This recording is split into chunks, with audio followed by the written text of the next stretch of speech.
Aujourd'hui, nous allons aborder le sujet de sola scriptura.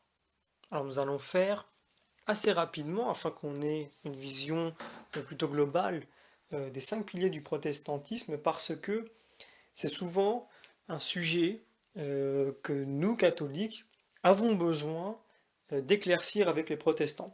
Alors c'est très important, là je commence donc cette petite série des 5 piliers du protestantisme, afin de montrer que, eh bien, peut-être que les protestants devraient remettre en cause ces 5 piliers. Alors ces 5 vidéos qui vont être faites ne sont pas faites en vue strictement de débattre ou d'écraser le protestant. Je rappelle ce que dit l'Église catholique au sujet de l'Église orthodoxe et de l'Église protestante, à savoir qu'elles sont des églises sœurs de l'Église catholique. Donc, pourquoi est-ce que ce sont des églises sœurs? Parce que elles partagent avec elles des sacrements. Donc, il y a 7 sacrements dans l'Église catholique. 5 de ces 7 sont utilisés dans l'Église orthodoxe et 2 dans l'Église ou dans les églises protestantes. Donc, je rappelle les 5 du côté orthodoxe. Bien, en fait, ce sont les 7, hormis le sacrement de réconciliation, qui n'est pas considéré par les orthodoxes, puisqu'ils estiment qu'il faut immédiatement s'adresser à Dieu, ce qui est une erreur évidemment par rapport au catholicisme, puisque le prêtre est représentant du Christ. Et donc, en passant par le prêtre, qui est l'image sensible et symbolique du Christ, nous passons par le Christ. Et il y a un autre sacrement qui n'est pas pratiqué par les orthodoxes. En réalité, le dernier sacrement, le deuxième, que les orthodoxes pratiquent différemment, c'est ce qu'ils vont appeler la chrismation. Donc pour eux, c'est ce qui suit immédiatement après le baptême. Donc c'est l'onction de l'huile sur le front du bébé. Mais on ne peut pas faire le parallèle avec ce qu'on appelle la confirmation, donc qui ressemble énormément à ce rite, parce que la confirmation nécessite qu'il y ait de la part de la personne un consentement et une pleine maturité, ce qui n'est pas le cas du bébé. Et donc concernant les églises protestantes, mais avant, je tiens à faire un rappel, puisque dans l'église orthodoxe, ce n'est pas fixe. Certaines églises orthodoxes plutôt de type occidental font les 7 sacrements. Donc la confirmation qui va être remplacée par la chrismation, mais font le sacrement de réconciliation, de pénitence. Mais dans les églises orientales, dites orthodoxes, certaines ne le font pas. Donc, pareil pour les églises dites protestantes, eh bien, il y a 2 sacrements qui sont pratiqués, à savoir le baptême et l'Eucharistie. Et pourquoi, pour les protestants, les autres sacrements de l'Église catholique ne sont pas des sacrements? Eh bien, parce que selon eux, et ça nous le verrons dans d'autres vidéos, eh bien, ces sacrements-là n'ont pas été institués oralement, explicitement par Jésus. Ce qui n'est pas vrai, encore une fois, et c'est ce que nous verrons dans d'autres vidéos. Mais donc ces vidéos-là vont permettre justement, à la suite de la vidéo précédente, peut-être de déblayer un petit peu la discussion avec les protestants pour leur montrer que peut-être que dans certains points de vue, il faut qu'il y ait une remise en question parce qu'il y a beaucoup de certitudes de la part des protestants sur bien des sujets, mais en réalité, quand on débat un petit peu, quand on approfondit plutôt, puisque le terme de débat sous-entend un petit peu une confrontation, voire peut-être une confrontation assez perverse, puisqu'on chercherait à avoir raison, ou alors on chercherait à écraser l'autre, et ce n'est pas du tout le but. C'est très important à comprendre. Quand on cherche à mieux comprendre le- la foi des autres, pas seulement dans le protestantisme, dans les autres religions, eh bien c'est en vue de pouvoir dialoguer et de pouvoir faire un chemin dans la foi, et non pas dans le but de dire toi tu as tort et moi j'ai raison et c'est comme ça, et voilà. Ce n'est pas du tout le but recherché. Sinon il vaut mieux ne pas du tout en parler. Donc, malgré tout, il faut quand même que nous voyions ensemble eh bien, pourquoi les protestants diffèrent à ce point de l'Église catholique. Alors nous n'allons pas voir les points d'histoire avec Calvin et Luther, puisque elles sont disponibles sur Internet. Et pour moi, même si elles sont quand même assez intéressantes, puisqu'on voit Luther faire un revirement en fin de vie, ou cherche réellement à se suicider puisqu'il sent avoir trahi le Christ dans les hérésies qu'il a pu donner, puisque l'Église catholique s'est prononcée sur plusieurs points de la foi protestante comme étant des hérésies, eh bien, nous allons voir pourquoi ça l'est. Et nous allons voir pourquoi elles sont des erreurs. Et en espérant, je l'espère, eh bien, pouvoir expliquer aux protestants pourquoi est-ce que nous pensons que c'est une erreur et que ce choix, plutôt cet avis que nous avons, est fondé. Alors j'ai décidé de commencer par, euh, par la première, peut-être la plus connue. Il y en a deux qui sont très connues, c'est Sola Scriptura et Sola Fide. Donc la foi seule, Sola Fide, et l'écriture seule, Sola Scriptura. Donc nous allons commencer cette fois-ci par Sola Scriptura.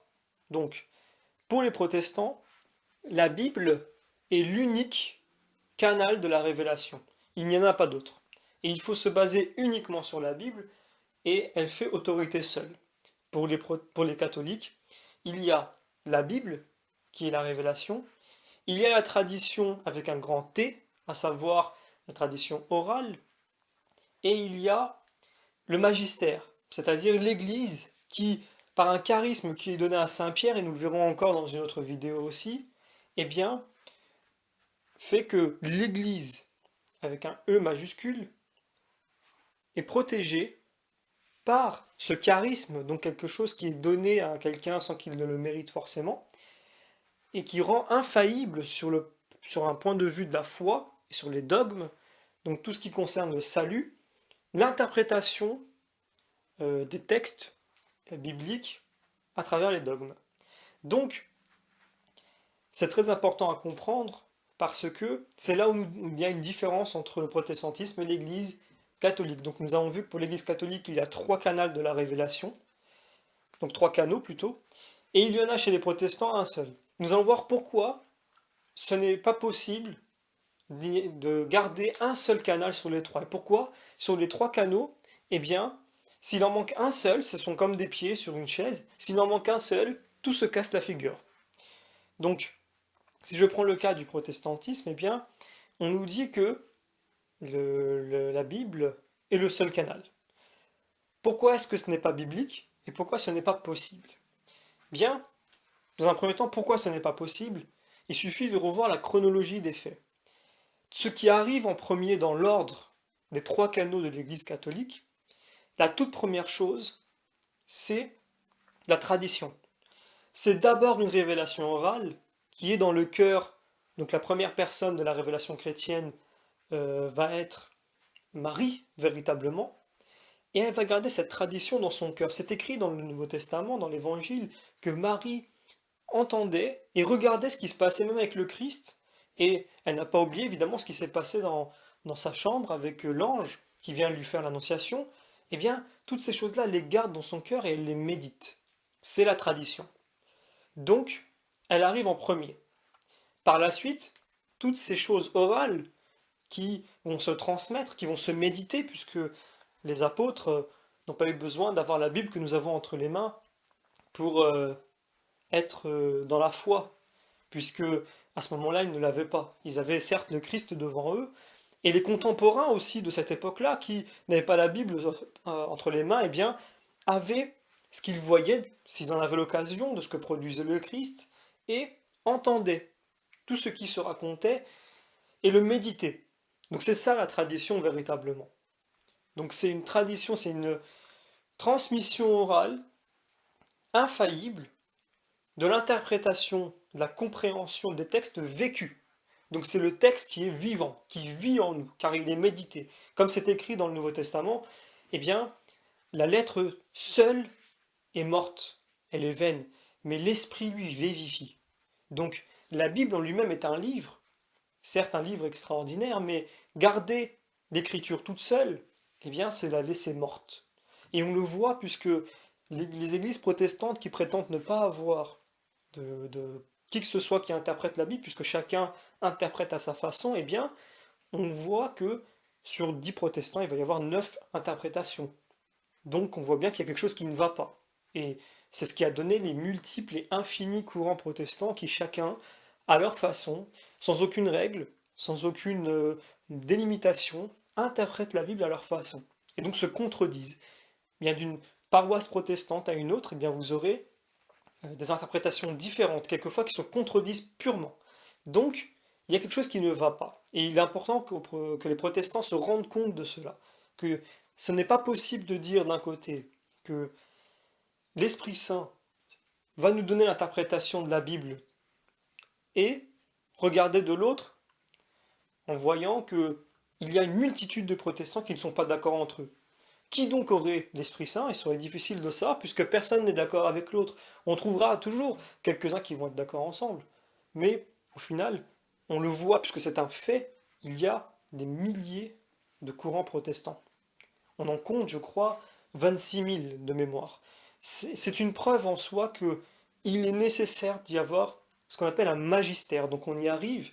Le deuxième canal qui vient chronologiquement, le deuxième canal, c'est le magistère. C'est quand Jésus dit à Saint Pierre, tu es Pierre, et sur cette pierre, je bâtirai mon église.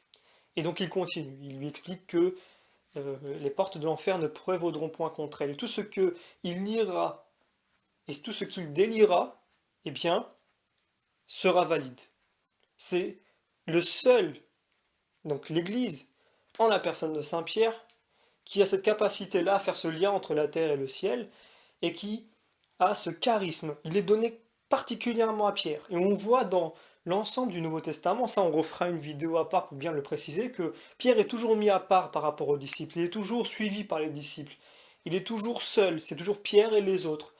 C'est Pierre qui est énoncé dans ce texte-là, et là, il est question d'une seule église. Jésus dit mon église, il ne dit pas mes églises, il dit ce rocher. Ce rocher, et nous verrons le détail de ce verset, il est mentionné deux fois, mais ce n'est pas le même mot. Il y en a un, c'est Jésus, puisqu'il est bien sûr la base même, mais sur ce rocher-là va venir se greffer Saint Pierre, qui va être le début justement de l'Église, à qui Jésus a donné un charisme qui la protège sur le plan de la foi. Et on le voit bien aujourd'hui dans les faits de nouveau, puisqu'il faut toujours revenir à la réalité. L'Église catholique, sur l'interprétation biblique, elle est unie et elle est harmonieuse. On ne trouvera pas des catholiques qui s'amuseront à contredire les dogmes et à contredire le Vatican ou l'Église catholique dans sa généralité, parce qu'elle est bien délimitée. Les dogmes qui sont donnés par l'Église, donc ces vérités de foi, eh bien, sont comme les bornes sur une autoroute qui nous permettent tout de même de nous déplacer. Il y a 3 voies, 4 voies, 5 voies sur cette autoroute, mais quand même, on est délimité sur les côtés en vitesse pour pouvoir rester dans une conduite et dans une voie sûre. C'est pareil pour l'interprétation biblique par l'Église catholique. Il y a une liberté d'interprétation si tant est que l'on respecte les dogmes qui sont donnés par l'Église et qui sont donnés par l'Esprit Saint, puisque Jésus a dit qu'il enverra son Esprit Saint, eh bien, pour guider cette Église et la faire grandir dans la foi. C'est pour cela que l'Église a aussi mis du temps pour grandir. Comme le peuple juif dans l'Ancien Testament, c'est ce que nous voyons dans nos études bibliques, dans les vidéos de cette chaîne. Même l'Église catholique, donc l'Église de Jésus-Christ, a mis du temps pour grandir. Donc elle a aussi fait des erreurs. Elle a aussi fait des erreurs qu'il faut distinguer entre erreurs humaines et erreurs quelquefois euh, qui seraient en apparence spirituelles, ou plutôt sur le plan de la foi, mais la réalité c'est qu'elles sont humaines. Parce que sur le plan du dogme, le pape étant le garant du dépôt de la foi, il peut faire beaucoup de bêtises. Nous, on espère qu'il en fasse le moins, évidemment, puisqu'il doit être un exemple pour nous, mais comme il reste un homme, sur le plan humain, il fait des bêtises, mais sur le plan divin, il est revêtu d'un charisme qui est donné par le Christ, il ne peut pas se tromper. Donc, cette Église qui a connu une certaine progression, et on l'a vu, les erreurs qui ont été commises dans le passé n'ont pas été recommises, et c'est souvent quelque chose qu'on oublie de préciser. On aime bien montrer les quelques erreurs de l'Église, parce qu'elle en a fait moins que ce qu'on prétend, mais elle en a quand même fait. Des erreurs qui sont dues à une certaine progression, des erreurs qui sont dues aussi, bien comme on le dit, à un manque de maturité. On ne peut pas en vouloir à un enfant de faire des erreurs de jeunesse. Quand il les fait, l'important, c'est qu'il ne les refasse plus. Donc, si l'on continue, on voit bien que ce magistère, qui est donné par Jésus à Saint Pierre, chronologiquement, vient en second lieu, après la tradition. Et c'est seulement en troisième lieu, dernier dans la chronologie, que vient la parole écrite, la Bible. Et tout ce qui s'est passé avant, donc la tradition et la Bible, pardon, le magistère, vont permettre une lecture correcte de la Bible et une bonne interprétation. C'est avec ces trois canaux-là, qui sont comme trois pieds d'une chaise, eh bien, qui permettent et garantissent le dépôt de la foi et le salut de l'homme. Donc c'est très important et on va voir encore dans cette vidéo aussi quelques exemples pour bien montrer que euh, sola scriptura, donc la Bible seule, n'est pas biblique. Ce n'est absolument pas quelque chose de biblique, bien au contraire. Si nous prenons par exemple Colossiens chapitre 1 versets 5 à 6, on peut lire cette phrase de saint Paul où il dit « À cause de l'espérance qui vous est réservée au ciel, donc cette espérance, vous en avez déjà entendu parler par la parole de la vérité, l'évangile. » Donc, il en a entendu parler. Et il est bien évident que cette citation, donc le fait d'avoir parlé de l'espérance, a été suivi d'un commentaire, a été suivi d'une interprétation. Et donc, c'est cela, la tradition. Il y a beaucoup d'autres passages encore que l'on peut retrouver dans la Bible. On peut retrouver d'ailleurs ce passage en Jean chapitre 17 verset 20 où il dit « Je ne prie pas pour eux seulement, mais encore pour ceux qui croiront en moi à travers leurs paroles. » C'est encore un passage très important. Jésus, qui évidemment lui-même est la parole de Dieu, mais sa parole à lui, eh bien, avant d'être mise par écrit, elle est d'abord orale. D'ailleurs, je tiens à rappeler que souvent l'erreur que font les protestants, c'est de dire que la Bible est la parole de Dieu. Or, ce n'est pas vrai. La Bible est la parole inspirée de Dieu. Donc elle est inspirée à travers des hommes. Donc il y a déjà là le signe du travail conjoint entre l'homme et Dieu pour que l'homme soit participant de la création et du travail de Dieu. Et donc, seules les paroles de Jésus sont paroles de Dieu, strictement, à proprement parler, puisqu'il est lui-même Dieu.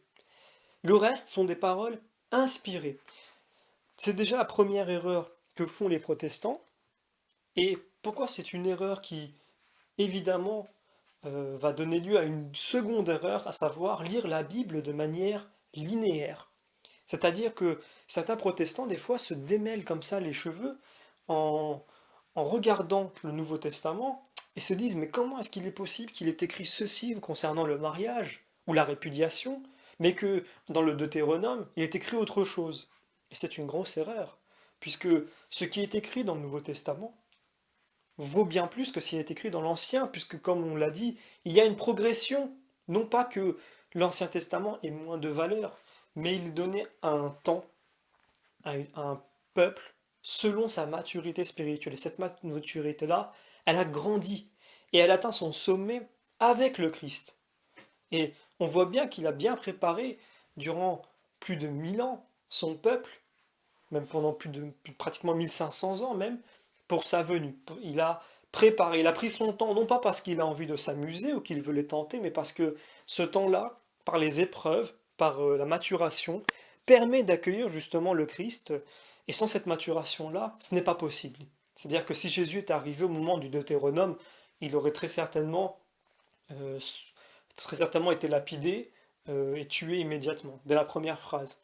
Ou alors, il aurait peut-être été adoré de manière complètement euh, abusive, donc sans aucune connaissance, sans aucune compréhension, un peu comme les païens de l'époque qui adoraient ce qu'ils ne connaissaient pas, et donc il adorait de manière excessive, euh, sans qu'il y ait véritablement un cœur à cœur avec Dieu, une amitié possible.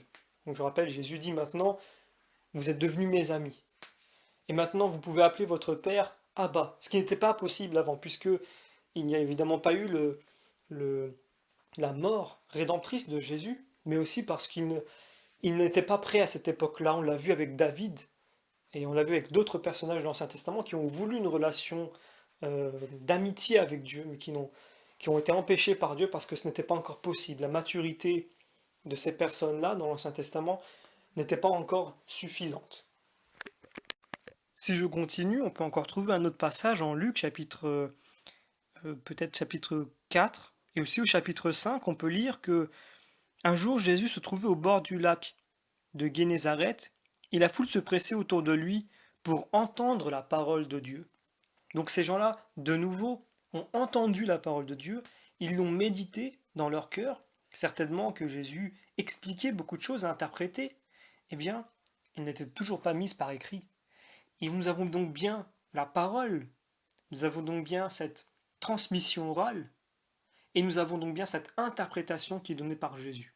Donc là, dans une seule scène, eh bien, on a les 3 canaux de la révélation. Même si ils ne sont pas encore écrits, il manque le 3e, il faut qu'ils soient mis par écrit, mais les 2 premiers, la transmission orale et l'interprétation qui est garantie par Dieu, donc là, par Dieu lui-même qui est en train de parler, sont primordiales et prioritaires.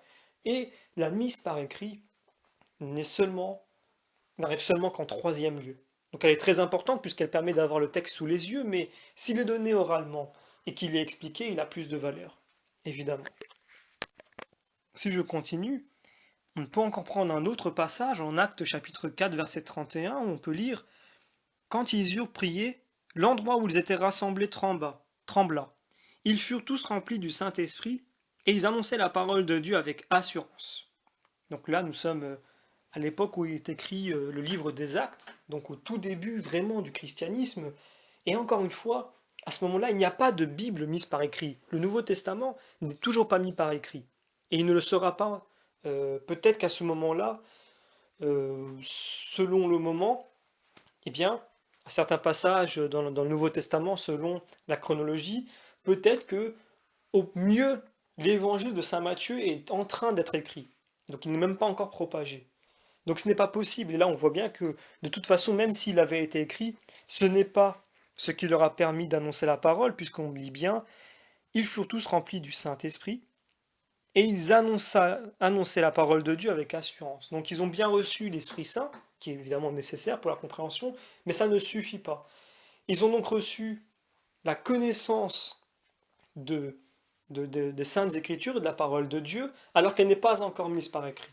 Donc elle est vivante, cette parole, elle est en eux, et ils l'annoncent avec assurance, et pourtant à ce moment-là, ils n'ont pas encore de Bible. Donc le but de cette explication-là, ce n'est pas de dire que la Bible est moins importante que les 2 autres canaux. Elle vient en 3e lieu chronologiquement, et elles sont tous les 3 sur un même pied d'égalité. Bien que on voit dans le Nouveau Testament, à travers la Bible, qu'elle vient que après. Donc pendant un moment, elle n'a pas été nécessaire, puisqu'elle était méditée dans le cœur et qu'elle était transmise oralement avec une interprétation qui était garantie par Dieu lui-même, à travers l'Esprit Saint et l'assurance de Jésus-Christ.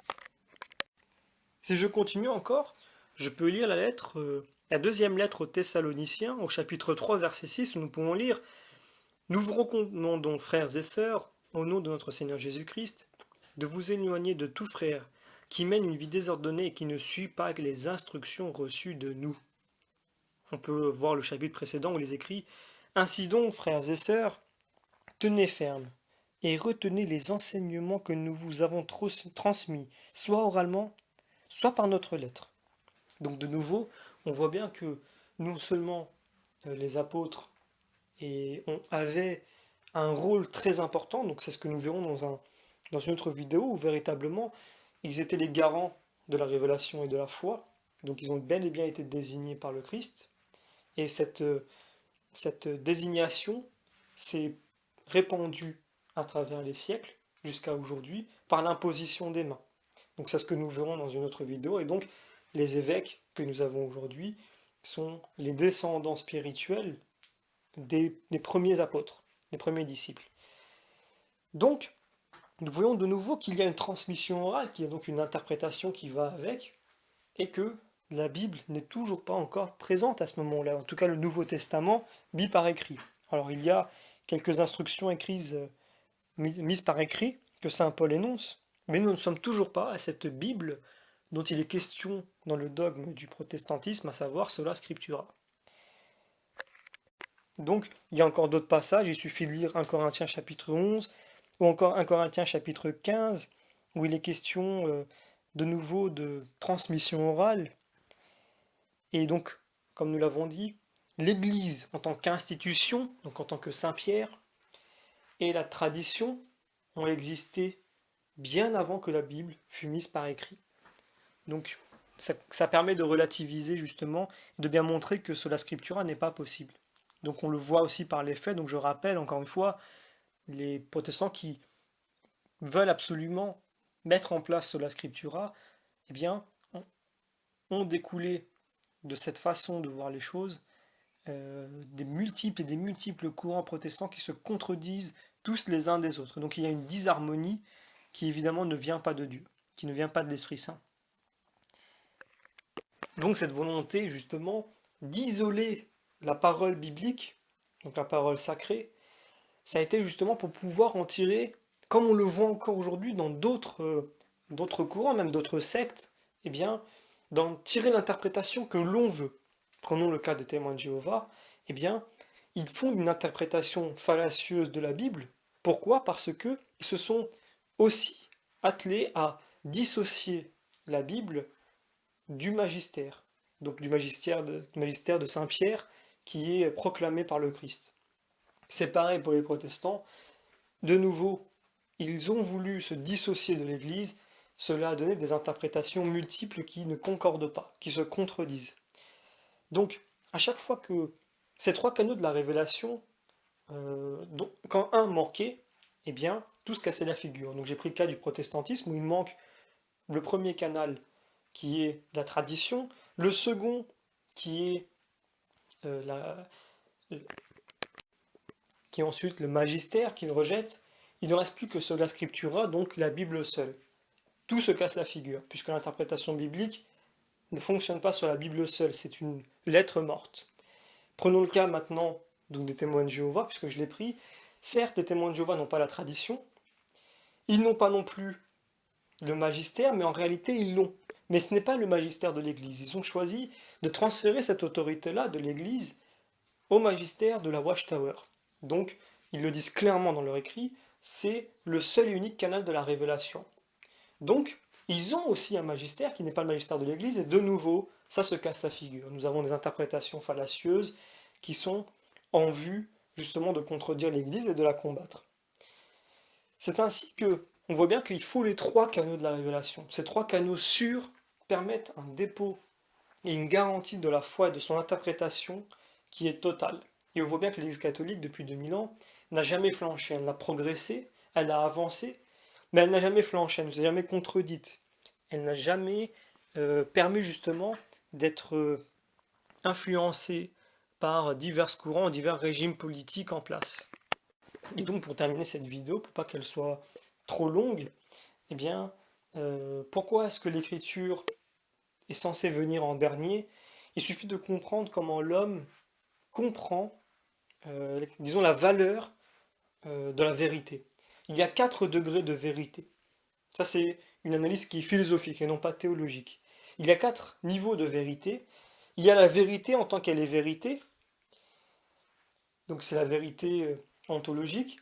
Il y a la vérité en tant qu'elle est perçue, donc la vérité formelle, qui se fait dans notre esprit. Donc c'est une compréhension de cette vérité-là. Il y a déjà à ce moment-là une dégradation qui se fait, puisqu'on ne peut pas comprendre la vérité pleinement. On peut la comprendre du mieux possible et continuer à progresser, mais on ne peut jamais l'atteindre complètement. Donc un exemple, si je regarde un caillou, je peux savoir beaucoup de choses à son sujet, mais je ne peux pas tout savoir à son sujet. Donc peut-être sa composition, etc. Le troisième niveau, donc après le premier, la vérité en tant qu'elle est vérité, la vérité ontologique et la vérité formelle, vient donc la parole. Donc je vais exprimer cette vérité qui s'est formée dans mon esprit. De nouveau, il y a une perte de qualité, puisque forcément les mots, selon mon vocabulaire, et c'est pour ça qu'il est important d'avoir un vocabulaire riche, eh bien, vont exprimer ma pensée au mieux, mais ne pourront pas de nouveau l'exprimer pleinement. Et il reste donc, vous l'aurez deviné, le quatrième niveau, il y a de nouveau une perte de qualité, c'est l'écriture. Et donc de nouveau, il y a une perte de qualité entre la parole, donc troisième degré, et l'écriture, quatrième degré, parce que il n'y aura plus l'intonation de la voix, il n'y aura plus les petites mimiques des mains, du visage, etc. Donc, c'est comme quand on lit aujourd'hui un livre écrit par un écrivain qui n'est plus vivant, on ne peut pas forcément tout savoir et tout comprendre, donc l'intention de l'auteur, s'il n'est pas là pour nous l'expliquer. C'est pareil pour un tableau. Un tableau, c'est aussi une forme d'écriture, une forme d'expression. Donc quand nous avons un tableau devant nous, pareil, si on veut savoir quel a été le but, l'intention de l'auteur, il faut lui poser la question. Or, l'auteur de la Bible, il est double. C'est l'Esprit Saint, donc c'est pour cela que sans l'Esprit Saint, nous ne pouvons pas comprendre, mais c'est l'Esprit Saint qui a guidé des hommes, et donc ce sont des mains humaines qui ont écrit. Pareil, cette tradition orale qui est transmise par des hommes, elle est garantie par Dieu, par un charisme qui permet justement, à ce point très crucial, donc qui concerne la foi, de ne jamais se tromper, puisqu'il est question de salut. Et donc, il faut prendre en compte toute cette dimension-là pour pouvoir interpréter de manière correcte la Bible, parce que Jésus est le bon berger, et le berger ne laisse pas son troupeau seul, comme ça. Il lui donne pleine capacité à s'épanouir, mais aussi il le dirige, il le protège, et il veille sur lui.